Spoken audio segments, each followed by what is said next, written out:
Pero bago po tayo dumako sa mga issue at mga balita, narito po muna ang ating Food for the Soul and Food for the Spirit.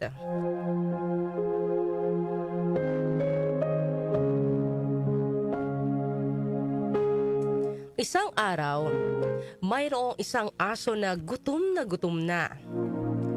Kung saan sana siya humanap ng makakain. Hanggang sa wakas ay may nahanap na siyang isang buto. Kinagat ng aso ang buto at nagmamadali ng umuwi sa kanilang bahay. Habang tumatawid ang aso sa ilog, ay may nakita siyang isa pang aso na may kagat-kagat ding buto. Naisip nung aso na gusto niya rin yung butong iyon. Kaya, binitiwan niya ang kagat-kagat niyang buto. Nang tatangkain niyang puntahan ng isa pang aso na may kagat-kagat ding buto, ay mabilis itong tumakbo palayo sa kanya at hindi na niya nahabol. Tinangkang balikan ng aso yung buto na binitawan niya, pero tuluyan na itong lumubog sa ilog at hindi na niya nakita pa.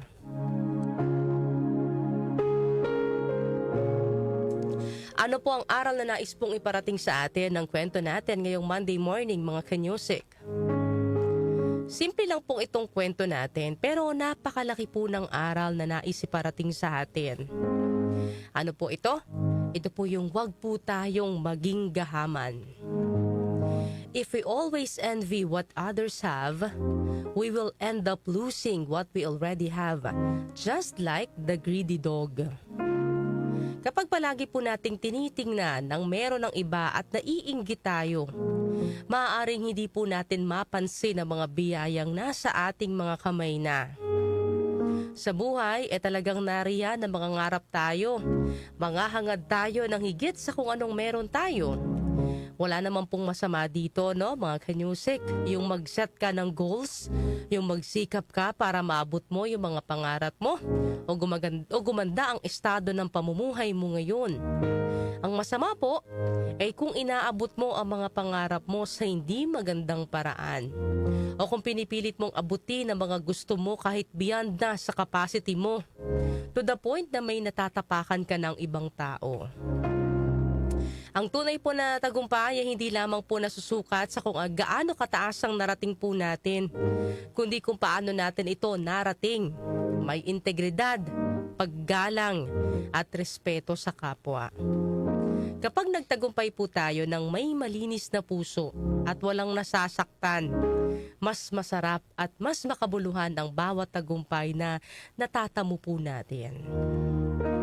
Minsan po kasi sa labis na pagkainggit sa achievement ng iba, may mga tao na nagiging desperado na dapat sila rin mayroon noon, na dapat sila rin ganoon din ang estado ng pamumuhay kahit hindi naman kaya. Walang masamang mangarap, pero mahalaga rin po yung pagkakaroon ng contentment, mga kanyusik, no? Yung pagpapahalaga at pagpapasalamat sa kung ano po ang nasa atin ngayon.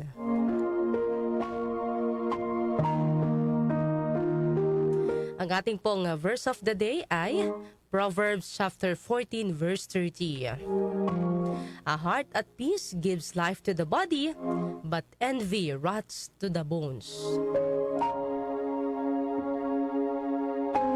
Yan po ang ating food for the soul and food for the spirit ngayong araw po ng Lunes.